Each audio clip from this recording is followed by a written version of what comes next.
Good evening everyone, this is Meenakshi बोरी before you. अगर आप मुझसे साइंस या बायोलॉजी पढ़ना चाहते हैं, आप मुझे फॉलो कर सकते हैं Telegram, Insta, Twitter, Facebook page Meenakshi Edupoint. और पीडीएफ चाहिए तो आपको टेलीग्राम पे अवेलेबल होती हैं।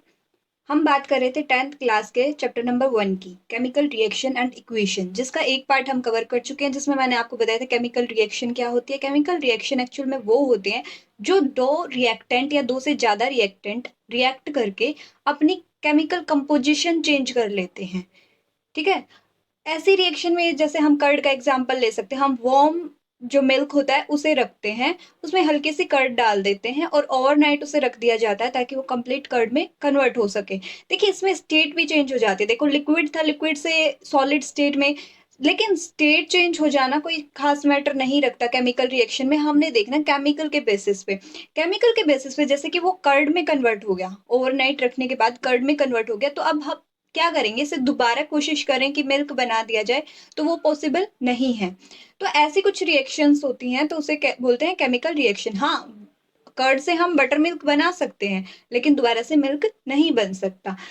तो ये हमारा केमिकल रिएक्शन के बारे में पढ़ा। फिर हमने केमिकल रिएक्शन जो होती हैं उसको लिखने का तरीका, केमिकल इक्वेशन, इक्वेशन कैसे लिखी जाती हैं।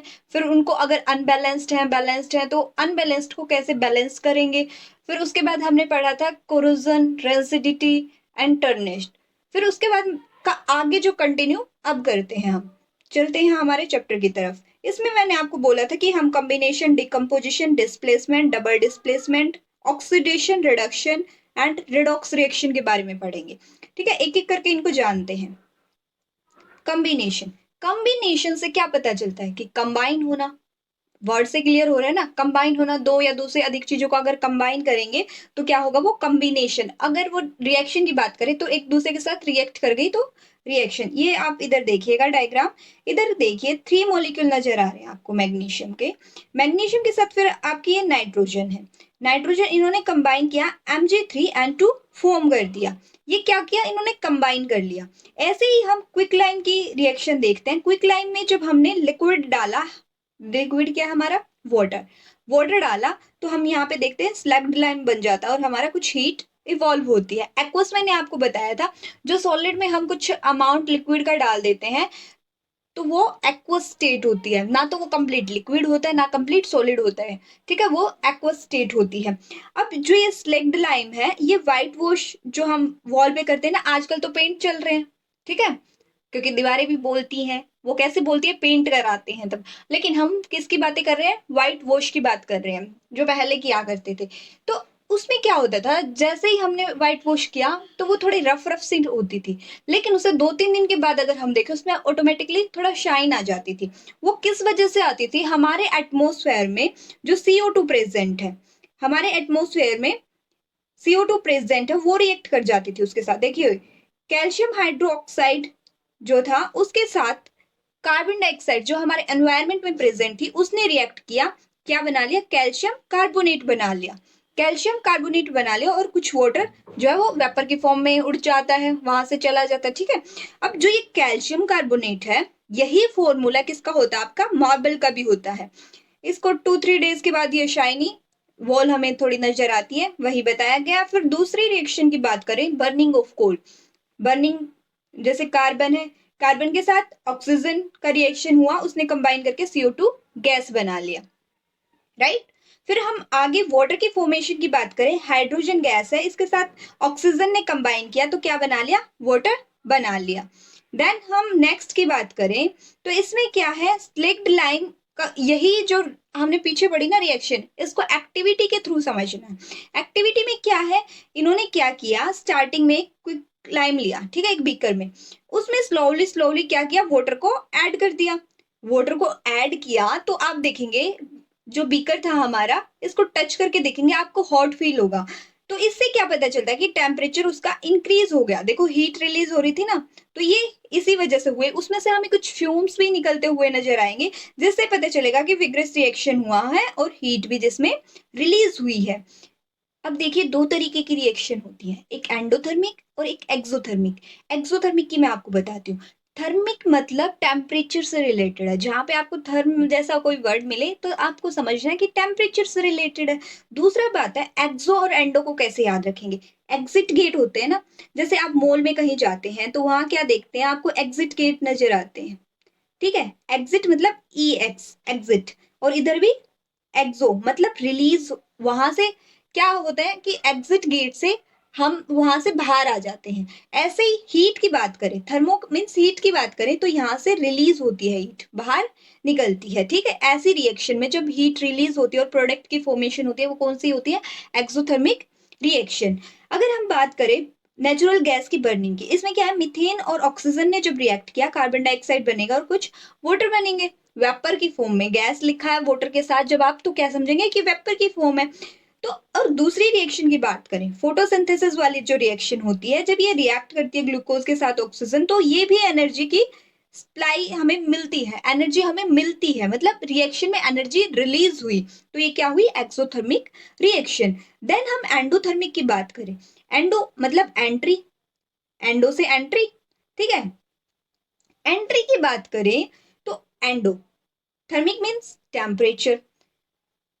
तो इसमें क्या होता है कि जब ये रिएक्शन हो रही होती है उस वक्त हमें एंट्री करानी पड़ती है, हीट की एंट्री करानी पड़ती है। जैसे कि बेरियम हाइड्रोक्साइड है, इधर अमोनियम क्लोराइड है, यहाँ पे हम हीट प्रोवाइड करेंगे इसे, तो बेरियम क्लोराइड बनेगा और अमोनियम हाइड्रोक्साइड बनेगा। इसके कुछ एग्जांपल्स की बात करें कि जैसे हम डिजोल्व कर रहे हैं सॉल्ट वाटर में, हम एक स्टरर यूज करते हैं, उसे हीट प्रोवाइड करते हैं, एक्चुअली क्या करते हैं, उसके मॉलिक्यूल को स्पीड फास्ट कर देते हैं, उसकी वजह से वहां पे हीट की प्रोडक्शन हो रही है, मतलब हमने हीट सप्लाई की एक तरीके से। दूसरा बात करें वाटर वेपर की, वाटर वेपर कब बनते हैं, जो एनवायरमेंट में प्रेजेंट हीट होती है उसे यूज कर लिया जाता है, तो वेपर की फॉर्म बनती है ना। और कुकिंग ऑफ एग की बात करें तो भी हम हीट प्रोवाइड करते हैं। फोटोसिंथेसिस की बात करें तो सनलाइट आ रही होती है। बेकिंग ऑफ ब्रेड की बात करें तो इसमें भी यही होता है। इधर आप देखेंगे एक्सोथर्मिक और एंडोथर्मिक का आपको मैंने डायग्राम दिखा रखा है। देखिए एंट्री हो रही है हीट की तो एंडोथर्मिक, एग्जिट हो रहा है हीट तो एक्सोथर्मिक। ठीक है, फिर आता है डिकम्पोजिशन रिएक्शन। डिकम्पोजिशन रिएक्शन क्या होता है, डिकम्पोज करना। डिकम्पोज से मतलब है कि ब्रेक डाउन कर देना। ठीक है, जैसे कि ये हमारा NaCl था, NaCl दो एटम्स नजर आ रहे हैं आपको, ये ब्रेक हो जाएंगे, दो में ब्रेक हो जाएंगे, अलग अलग हो जाएंगे, ये क्लोरीन हमारा अलग, सोडियम हमारा अलग। ऐसे जब भी कोई रिएक्शन होगी तो इसे क्या बोलेंगे, डिकम्पोजिशन रिएक्शन। डिकम्पोज हो गया वो, मतलब टूट गया। ठीक है, ऐसी रिएक्शन में इधर ये दिखा रखा CuOH का होल ट्वाइस, इसको जब हमने हीट प्रोवाइड की तो CuO प्लस H2O बना आपका। देन इधर आपका क्या है, फेरस सल्फेट है जो कि व्हाइट कलर का था। ठीक है, फेरस सल्फेट का कलर क्या होता है, व्हाइट होता है। जब हम इसको हीट प्रोवाइड करेंगे तो ये फेरिक ऑक्साइड बना लेगा, फेरिक ऑक्साइड बना लेगा, जो कि किस कलर का है, ब्राउन कलर का है। इसमें आपकी SO2 गैस रिलीज होगी और SO3 गैस रिलीज होगी। ठीक है, देन आपकी बात करें लाइमस्टोन की, कैल्शियम कार्बोनेट की। देखो ये जैसे आपको बोला गया लाइमस्टोन, लेकिन इसको केमिकली क्या बोलेंगे, कैल्शियम कार्बोनेट। इसका निकनेम बोल सकते हैं आप लाइमस्टोन। इसको कैल्शियम ऑक्साइड में कन्वर्ट होता है, जैसे कि क्या बोलते हैं, क्विक लाइम। ठीक है, ये जब सीमेंट जो हमारी होती है ना, जिससे हम अपना घर बिल्ड करते हैं, उसकी फॉर्मेशन इसी की हेल्प से होती है, यही यूज होता है उसमें, और कार्बन डाइऑक्साइड हमारी गैस यहाँ पे रिलीज होगी। ठीक है, इसमें हो सकता है कि हीट, लाइट या फिर इलेक्ट्रिसिटी, कोई भी चीज यूज की जा सकती है इस रिएक्शन में। जैसे यहाँ पे आपको हर जगह दिखाई दे रहा है, आप हीट यूज कर रहे हैं, ये रिएक्शन है, आपने हीट यूज की गई। कई बार आपको लाइट की भी रिक्वायरमेंट हो सकती है, या फिर कई बार इलेक्ट्रिसिटी की हेल्प से भी इन रिएक्शन को प्रोसीड कराया जा सकता है। ऐसे ही इधर थर्मल डिकम्पोजिशन की बात की गई। थर्मल डिकम्पोजिशन मतलब थर्मो, जैसे थर्मिक पढ़ा था ना हमने, एंडोथर्मिक एक्सोथर्मिक मतलब हीट से related, temperature, temperature heat directly बात एक ही है ना। तो यहाँ पे हीट वाली बात है, तो इसने क्या किया, लेड नाइट्रेट लिया, PbNO3 का होल ट्वाइस, जो कि सॉलिड फॉर्म में था, और हीट प्रोवाइड करनी शुरू की। जैसे हीट दी गई तो ये लेड ऑक्साइड में कन्वर्ट हो गया, लेड ऑक्साइड में कन्वर्ट हो गया, प्लस हमारी नाइट्रोजन डाइऑक्साइड निकली, गैस हमारी कौन सी निकली, नाइट्रोजन डाइऑक्साइड, और प्लस कुछ ऑक्सीजन है आपकी, वो निकलेगी। ये कौन सी रिएक्शन हुई, थर्मल डिकम्पोजिशन। मतलब देखो ये कंप्लीट एक मॉलिक्यूल था, इसका ब्रेक डाउन हो गया छोटे छोटे पार्टिकल्स में, ठीक है। ये आपको यहाँ पे 3 नजर आ रहे हैं, प्लस के साइन से इनको आइसोलेट किया गया, तो मतलब डिकम्पोज हो गया। मैंने क्या बताया, डिकम्पोजिशन मतलब एक बड़े मॉलिक्यूल का छोटे छोटे प्रोडक्ट्स में कन्वर्ट हो जाना, तो यही डिकम्पोजिशन। लेकिन यहाँ पे हीट की रिक्वायरमेंट थी, तो थर्मल डिकम्पोजिशन। अगर इलेक्ट्रिसिटी से किया गया, इलेक्ट्रिक डिकम्पोजिशन रिएक्शन होगा, इलेक्ट्रो डिकम्पोजिशन रिएक्शन।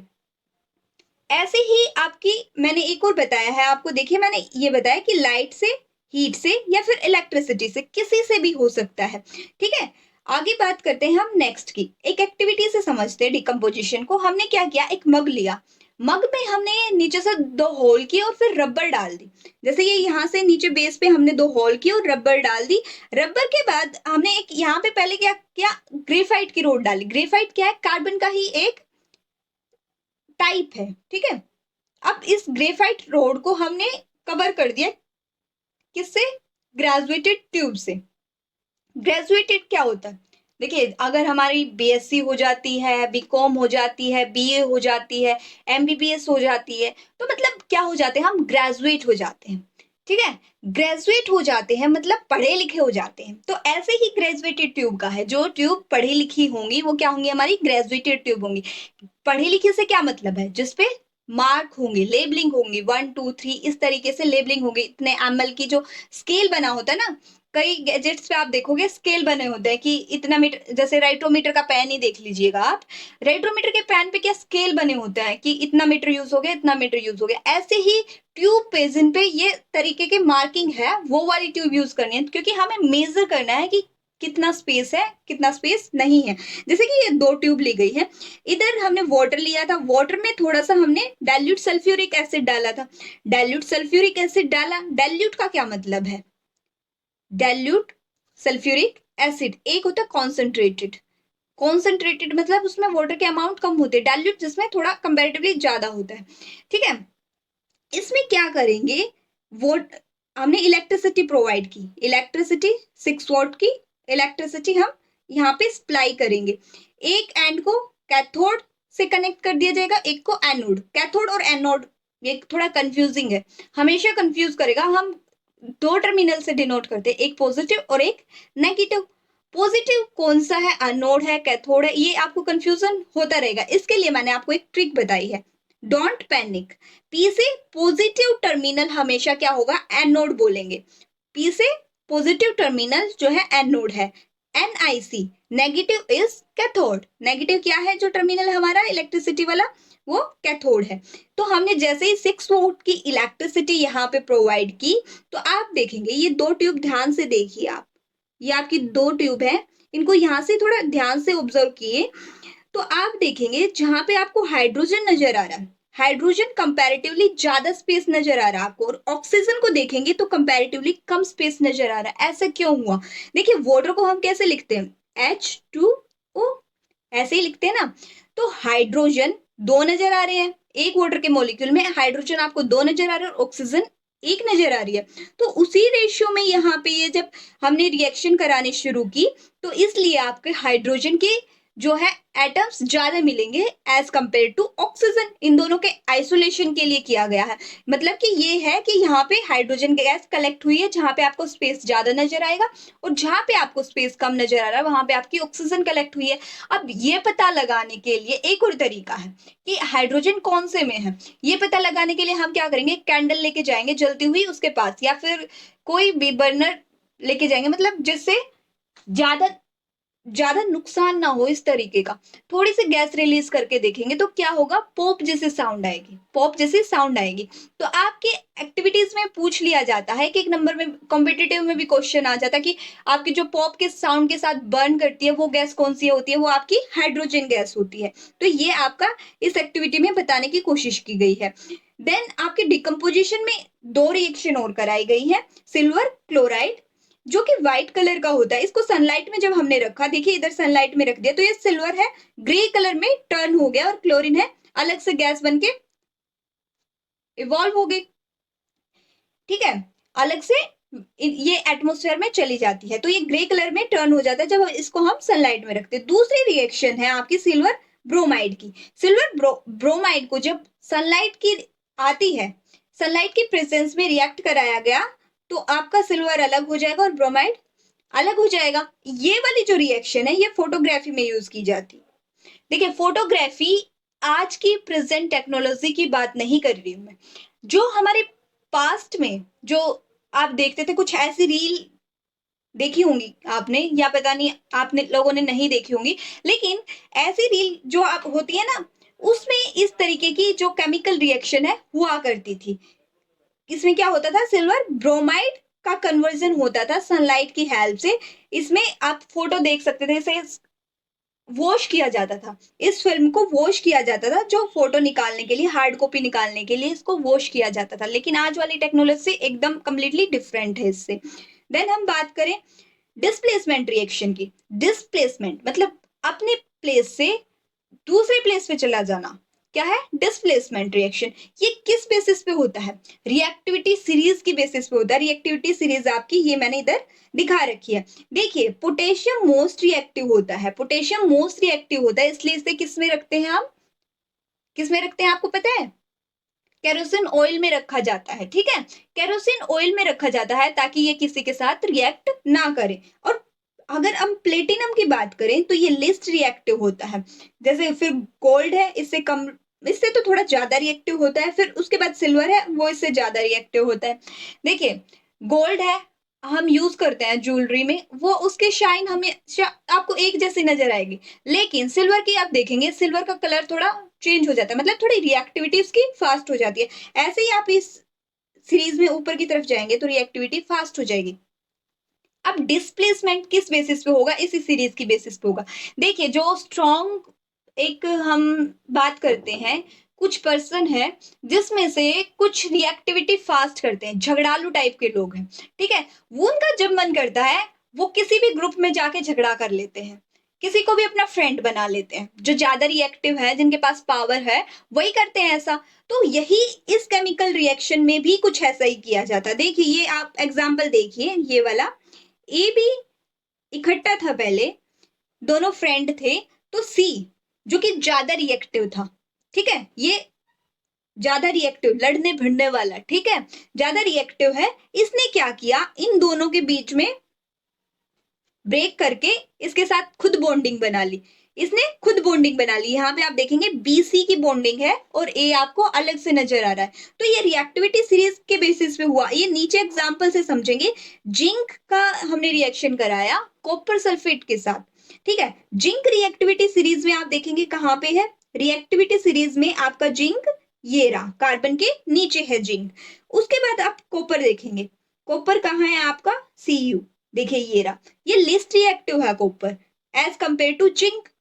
तो क्या करेगा जिंक, फटाफट इसकी पोजीशन को चेंज करा देता है, पोजीशन को चेंज करा देता, मतलब जिंक सल्फेट बन जाएगा और कॉपर को अलग छोड़ दिया जाएगा। किसकी चलती है, ज्यादा रिएक्टिव वाले की चलती है। फिर इधर आयरन वाले केस में भी ऐसा ही किया गया। आयरन ढूंढो आप कहाँ है, ये जिंक से बिल्कुल नीचे, मतलब है तो कम रिएक्टिव, जिंक से तो कम रिएक्टिव है, तो जिंक क्या करेगा, इधर आयरन है, आयरन कम रिएक्टिव है कॉपर से, सॉरी एक मिनट, इधर देखिए, दूसरे रिएक्शन में आपका क्या है, एक तो है आयरन, दूसरा है आपका कॉपर। अब क्या करेगा, आयरन ज्यादा रिएक्टिव है, यहाँ पे आयरन की मर्जी चलने वाली है, जिसके साथ चाहे बॉन्डिंग कर लेगा। अब इसने क्या किया, कॉपर का बोला भैया आप साइड में हो जाइए, अब हमें दोस्ती करनी है सल्फेट के साथ, सल्फर ऑक्साइड के साथ, ठीक है। तो ये इसके साथ अपनी रिएक्शन को रिएक्शन करते हुए अपने बॉन्डिंग बना लेते और कॉपर को अलग कर देता है, ठीक है। इस तरीके की रिएक्शन मतलब डिस्प्लेस कर दिया गया पोजीशन से एक एटम को, ठीक है। एक जैसे इसके जो ये आयरन था, इसने बॉन्डिंग बनाई और कॉपर को अलग कर दिया। इस तरीके की रिएक्शन क्या होती है, डिस्प्लेसमेंट रिएक्शन। देन आगे बात करते हैं, एक्टिविटी के थ्रू समझते हैं क्या किया गया। थ्री नेल ली आयरन नेल, और हमने 2 टेस्ट ट्यूब ली जिसमें कॉपर सल्फेट का सॉल्यूशन लिया, ठीक है। इसमें हमने 10-20 मिनट के लिए क्या किया, आयरन नेल को डाल दिया। आयरन नेल डालने के बाद 10-20 मिनट बाद हम देखेंगे जो ये हमारा सॉल्यूशन था, कॉपर सल्फेट का जो हमारा सॉल्यूशन था ये फेड हो गया कुछ टाइम के बाद, और जो आयरन नेल थी वो ब्राउनिश कलर में टर्न हो गई। ये एक्टिविटी हमारी इधर डिस्प्लेसमेंट रिएक्शन की है, क्योंकि इसने क्या किया, जो कॉपर था उसको डिस्प्लेस कर दिया, और आयरन, जो ये रिएक्शन हमने इधर देखी ना, सेम यही हुआ। आयरन की जो ये वाली रिएक्शन हमने देखी, ये वाली इस एक्टिविटी में समझाने की कोशिश की गई है। ठीक है, अब हम आगे चलें। अब हमारा था डबल डिस्प्लेसमेंट। अभी तक तो हो रहा था सिंगल डिस्प्लेसमेंट, एक एटम अपनी पोजीशन चेंज कर रहा था, अब होगा डबल। मतलब एक अपनी बॉन्डिंग चेंज करके दूसरे के साथ बना रहा है, तो दूसरा भी क्या बोलता है, भैया आप क्या समझते हैं, हम इतने कमजोर हैं कि हम दूसरे के साथ बॉन्डिंग नहीं बना सकते, हम भी बॉन्डिंग बना के दिखाते हैं। तो ये बॉन्डिंग बना के दिखाएंगे कैसे, देखिए, जैसे कि ये दो, एक ग्रुप ये था और एक ग्रुप ये था। पहले ए की बी की बॉन्डिंग थी और सी और डी की बॉन्डिंग थी। तो जो ज्यादा रिएक्टिव था, जैसे कि मान लो सी ज्यादा रिएक्टिव है, वो क्या करेगा, पहले ए और बी की बॉन्डिंग तोड़ के बॉन्डिंग बना लेगा। सी ने बॉन्डिंग बना ली बी के साथ, और ए ने फिर बॉन्डिंग बना ली डी के साथ। ठीक है, इसी तरीके से हम एक्टिविटी के थ्रू, इसके केमिकल रिएक्शन के थ्रू समझते हैं। क्या है हमारा, इधर सोडियम सल्फेट है, बैरियम क्लोराइड है, इन्होंने जब रिएक्ट किया तो क्या बन गया, बैरियम सल्फेट बन गया। बैरियम सल्फेट मतलब बैरियम ज्यादा रिएक्टिव था, उसने क्या किया, जाके सल्फेट के साथ कंबाइन कर लिया। बैरियम ने कंबाइन कर लिया सल्फेट के साथ, अब सोडियम अलग रह गया। सोडियम अलग रह गया, उसने सोचा भैया मैं अकेला क्या करूं, अब उनका भी एक फ्रेंड अकेला रह गया है। बैरियम का जो पहले फ्रेंड था वो अकेला रह गया, और जो सल्फेट का फ्रेंड था सोडियम, वो भी अकेला रह गया। अब इन्होंने सोचा कि हम दोनों आपस में बॉन्डिंग बना लेते हैं, तो ये दोनों आपस में बॉन्डिंग बना लेते हैं, सोडियम क्लोराइड बन जाता है। इधर नेक्स्ट रिएक्शन में भी सोडियम क्लोराइड और सिल्वर नाइट्रेट की जब रिएक्शन हुई, कुछ इसी प्रकार का हुआ, सिल्वर क्लोराइड बन गया और सोडियम नाइट्रेट बन गया। अब आप एक चीज देख रहे हैं, यहाँ पे मैंने डाउन हेडेड एरो लगा रखे हैं तीनों रिएक्शन में। ये लेड नाइट्रेट की भी रिएक्शन हुई तो भी मैंने यहाँ पे डाउन हेडेड एरो लगा रखे। डाउन हेडेड एरो का मतलब मैंने आपको बताया था लास्ट क्लास में, क्या बताया था कि प्रेसिपिटेट जहां भी बनते हैं, प्रेसिपिटेट क्या होते हैं, इनसोल्यूबल होते हैं वाटर में। अब अगर कोई चीज इनसोल्यूबल है तो क्या करेगी, सेटल डाउन करेगी, सेटल डाउन करेगी तो हम डाउन हेडेड एरो से रिप्रेजेंट करेंगे। अब ऐसी जो भी रिएक्शन होती है जिसमें प्रेसिपिटेट की फॉर्मेशन होती है उसे क्या बोलते हैं, प्रेसिपिटेशन रिएक्शन। ये डबल डिकम्पोजिशन रिएक्शन तो है ही, लेकिन साथ के साथ अगर इसमें प्रेसिपिटेट बन रहे हैं तो प्रेसिपिटेशन रिएक्शन भी है ये। ठीक है, आगे हम बात करें नेक्स्ट की।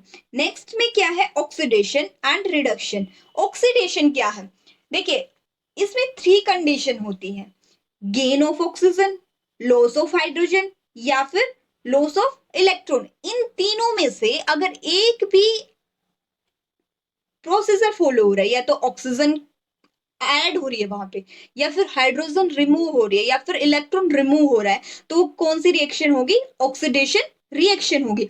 जैसे देखिए इधर आप देख रहे हैं ये इलेक्ट्रॉन अटैच है, ए जो एटम दिखा रखा है इसके साथ इलेक्ट्रॉन अटैच है, इसमें से क्या हुआ, इलेक्ट्रॉन लूज हो गए और ए बच गया हमारा, तो ये क्या होगी हमारी ऑक्सीडेशन रिएक्शन, क्योंकि हमने बोला लॉस ऑफ इलेक्ट्रॉन क्या है, ऑक्सीडेशन रिएक्शन। ऐसे ही अगर मान लो इसके साथ हाइड्रोजन अटैच होते, इलेक्ट्रॉन की जगह कोई हाइड्रोजन अटैच है, हाइड्रोजन लूज कर गया और ए बन गया, तो क्या है, ऑक्सीडेशन रिएक्शन। या फिर कोई एक एटम था, इसके साथ ऑक्सीजन ने आके बाइंड कर लिया, ऐड हो गई ऑक्सीजन, तो भी क्या है, ये ऑक्सीडेशन रिएक्शन। ठीक है, ऐसे ही कॉपर का एग्जांपल लेंगे, इसके साथ ऑक्सीजन ने कंबाइन किया, कॉपर ऑक्साइड बन गया, तो ये कौन सी रिएक्शन हुई, ऑक्सीडेशन रिएक्शन। अब दूसरी बात करते हैं रिडक्शन की। ऑक्सीडेशन बहुत ही सिंपल है याद रखना, आप एक चीज याद कर लीजिए, इतना आपको मेरे ख्याल से क्लियर हो गया होगा। इसके आगे आपको रिवर्स करना है, एकदम ऑक्सीडेशन का रिवर्स करना है। आप ध्यान से सुन लीजिएगा ये, अदरवाइज आप अभी तो 10th क्लास में है, 11th में चले जाएंगे, 12th में चले जाएंगे, ग्रेजुएशन भी हो जाएगी आपकी, पोस्ट ग्रेजुएशन भी हो जाएगी, हो सकता है आप पीएचडी भी कर ले, लेकिन आपका ये डाउट क्लियर नहीं होने वाला किसको आप ऑक्सीडेशन बोले और किसको रिडक्शन बोले। इसलिए ध्यान से सुन लेना, अगर एक बार क्लियर हो गया तो बार बार डाउट नहीं आएगा, क्योंकि आगे जब भी आप रिएक्शन करेंगे, आपकी केमिस्ट्री में भी बार बार रिपीट होगा ये। ठीक है, केमिस्ट्री के बाद जब आप बायोलॉजी भी पढ़ते हैं ना आगे, तो भी आपको ये छोटे छोटे चीजें ना बहुत परेशान करती हैं अगर आपको क्लियर नहीं है तो ये ऑक्सीडेशन का अगर आपको क्लियर हो जाए तो इससे एकदम रिवर्स है। रिवर्स है। देखो ऊपर प्रेजेंट ऑफ ऑक्सीजन की बात की गई है, एडिशन होता है ऑक्सीजन का, तो रिडक्शन मतलब रिड्यूस हो जाना। रिडक्शन से क्या याद रखेंगे, रिड्यूस हो जाना। ऑक्सीजन के सेंस में याद रख लो आप, आपको बाकी याद रखने की जरूरत नहीं है, बस ऑक्सीजन के सेंस में याद रख लो। अगर ऑक्सीजन ऐड हुई ऑक्सीडेशन, और रिड्यूस हुई मतलब रिड्यूस मतलब घट जाना, अगर ऑक्सीजन रिड्यूस हुई तो रिडक्शन, ठीक है, ऑक्सीजन का लॉस होना। इससे रिवर्स है हाइड्रोजन और इलेक्ट्रॉन की टर्म में जब हम बोलेंगे। देखिए कॉपर ऑक्साइड था, इसमें हाइड्रोजन था, कॉपर ऑक्साइड ने अपनी ऑक्सीजन को रिमूव कर दिया तो ऑक्सीडेशन, या फिर हाइड्रोजन ऐड हो गया किसके साथ, ऑक्सीजन के साथ, ऑक्सीजन के साथ हाइड्रोजन ऐड हो गया तो क्या हो गया, ये आपका रिडक्शन रिएक्शन। इधर देखिए यहाँ पे आपके इलेक्ट्रॉन ऐड हुए तो रिडक्शन, ठीक है। आगे चलते हैं हम, रिडॉक्स रिएक्शन। रिडॉक्स में क्या होता है, आपका ऑक्सीडेशन प्लस रिडक्शन, दोनों रिएक्शन जब आपकी किसी रिएक्शन में हो रही है, मोस्टली केसेस में आप देखेंगे ऑक्सीडेशन और रिडक्शन आपके साथ साथ होती है, राइट। अब ये समझते हैं, देखो आपको ऑक्सीडेशन और रिडक्शन क्लियर हो गया है, तो यहाँ आपको कोई इश्यू आने वाला नहीं है, ठीक है। यहाँ पे कॉपर ऑक्साइड था, ऑक्सीजन को लूज किया, ऑक्सीजन को लूज किया तो कौन सा होगा, रिडक्शन, राइट, रिडक्शन रिएक्शन होगी ये, ठीक है। अब हम दूसरी बात करते हैं कि ऑक्सीजन का ऐड होना क्या होता है, ऑक्सीडेशन। हाइड्रोजन के साथ जब ऑक्सीजन ऐड हो गई क्या हो गया, ऑक्सीडेशन रिएक्शन, ठीक है। दोनों रिएक्शन एक ही में देख रहे हैं आप, तो रिडॉक्स रिएक्शन हो गया। अब एक और बात आती है, एजेंट, एजेंट की बात करेंगे, oxidising agent and reducing agent. Oxidising agent की बात करते हैं, ये वो सब्सटेंस होते हैं जिनके पास एबिलिटी होती है ऑक्सीडाइज करने की, जिनके पास एबिलिटी होती है ऑक्सीडाइज करने की दूसरे को, और खुद अपने आप क्या कर जाते हैं, रिड्यूस कर जाते हैं, क्या कर जाते हैं, रिड्यूस। देखिए ऑक्सीडाइजिंग एजेंट है, उनके पास एबिलिटी होती है कि वो दूसरे को ऑक्सीडाइज कर दे और खुद क्या हो जाएंगे, रिड्यूस हो जाएंगे। जैसे कि कोई भी एजेंट है, किसी भी उसके एजेंट की बात कर ले हम, एजेंट क्या करते हैं, दूसरे के लिए वर्क करते हैं, दूसरे के लिए वर्क करते हैं ना एजेंट। ऐसे ही क्या करेगा, जो ऑक्सीडाइजिंग एजेंट है वो दूसरे को ऑक्सीडाइज करेगा और खुद क्या हो जाएगा, रिड्यूस हो जाएगा, ठीक है। और खुद रिड्यूस होने वाले क्या होते हैं, रिडक्शन रिएक्शन शो करते हैं। कॉपर क्या है, खुद रिड्यूस हो रहा है, खुद रिड्यूस हो रहा है, तो ये एजेंट कौन सा हो गया, ऑक्सीडाइजिंग एजेंट हो गया, ये क्या हो गया, ऑक्सीडाइजिंग एजेंट हो गया। इधर रिएक्शन एक और बताई गई है, जिंक ऑक्साइड की, कार्बन के साथ जिंक बन गया और यहाँ पे कार्बन मोनोऑक्साइड बन गया, ठीक है। देखिए मैं आपको एक बात बताती हूँ, देखिए ये एक लैंडलोड है, ठीक है, ये लैंडलोड है, इसके पास ऑक्सीजन है, ठीक है, ऑक्सीजन है। ये क्या करता है, किसी को ऑक्सीजन दे देता है, ऑक्सीजन क्या है, मनी है, ऑक्सीजन क्या है, मनी है। ये दूसरे पर्सन को ऑक्सीजन दे देता है, मतलब कि खुद जो इसकी मनी थी वो रिड्यूस हो जाएगी, रिड्यूस हो जाएगी ना, इसकी मनी थी, तो इसने क्या किया, रिडक्शन। रिएक्शन कौन सी शो की इसने, रिडक्शन। जो काम है इसकी एक्टिविटी है वो इसने अपनी मनी को रिड्यूस कर दिया, मतलब रिडक्शन हुआ। लेकिन ये एजेंट कौन सा हुआ, अगर हम इसके एजेंट की बात करें तो ये क्या हो गया, ऑक्सीडाइजिंग एजेंट, ठीक है। ये लैंडलॉर्ड था जिसके पास बहुत सारी ऑक्सीजन थी, ऑक्सीजन क्या है, मनी। इस लैंडलॉर्ड ने जब किसी गरीब इंसान को मनी दी, इस पुअर पर्सन को मनी दी, तो देखो ये हैप्पी हो गया। लेकिन जब ये तो हैप्पी हो गया, लेकिन लैंडलॉर्ड ने तो अपने आप को रिड्यूस कर लिया ना, उसने अपनी मनी को रिड्यूस कर दिया, तो मतलब रिडक्शन की रिएक्शन उसने फॉलो की, ठीक है। लेकिन अगर हम बात करें, लैंडलॉर्ड क्या हो गया, उसे क्या बोलेंगे, लैंडलॉर्ड को ऑक्सीडाइजिंग एजेंट, ऑक्सीडाइजिंग एजेंट, क्योंकि देखो इसने दूसरे को ऑक्सीडाइज कर दिया, मतलब अपनी मनी किसको दे दी, दूसरे को दे दी, ठीक है। ये आपकी रिएक्शन थी। देन हम बात करते हैं, एक चीज रह गई थी हमारी, law of conservation of mass. देखिए law of conservation of mass क्या बोलता है कि जो मास है वो हमेशा कांस्टेंट रहता है, अगर हम रिएक्टेंट साइड की बात करें या फिर प्रोडक्ट साइड की बात करें, ये मास है हमेशा सेम रहेगा। देखिए हमने पढ़ा था बैलेंस्ड इक्वेशन और अनबैलेंस्ड इक्वेशन। देखिए कोई इक्वेशन अगर अनबैलेंस्ड फॉर्म में है तो वो गलत है, उसे हम बैलेंस करते हैं, है ना। तो बैलेंस करने के पीछे पर्पस क्या था कि जो हमारे रिएक्टेंट साइड में जितना भी हम उसे सप्लीमेंट्स देते हैं उतने ही आपको प्रोडक्ट साइड में प्रोडक्ट मिलेंगे। ठीक है, जैसे 30 kg लॉग थे और उसमें 1 kg ऐश हमने उस 1 kg हमने फायर प्रोवाइड की तो 31 kg हो गया। हम प्रोडक्ट देखेंगे तो क्या देखेंगे, 28 kg हमारी ऐश आ रही है और 3 kg हमारा स्मोक आ रहा है। तो टोटल ऐड करके देखेंगे तो आपका 31 kg ही आएगा दोनों साइड। तो यही है हमारा लॉ ऑफ कंजर्वेशन ऑफ मास की जो मास है वो हम हमेशा कंजर्व रहता है। मास है वो ना तो हम उसे क्रिएट कर सकते हैं ना ही हम उसे डिस्ट्रॉय कर सकते हैं। हो सकता है इसकी फॉर्म चेंज हो जाए, जैसे कि स्मोक बन गया, कुछ ऐश बन गई, ठीक है, पूरा ऐश की फॉर्म में तो नहीं मिला हमें अमाउंट, तो इसकी फॉर्म चेंज हो सकती है। ये आपका कंप्लीट चैप्टर था। इसके बाद आप अपनी कोई भी सप्लीमेंट्री बुक उठा के देख लीजिएगा और लास्ट ईयर के क्वेश्चंस उठा के देखिएगा। अगर आपको कोई प्रॉब्लम आती है तो आप अपने कमेंट सेक्शन में मुझे बता दीजिएगा, हम वो भी डिस्कस कर लेंगे। वैसे आपको कोई प्रॉब्लम आने वाली है नहीं। ठीक है, थैंक्स फॉर वॉचिंग।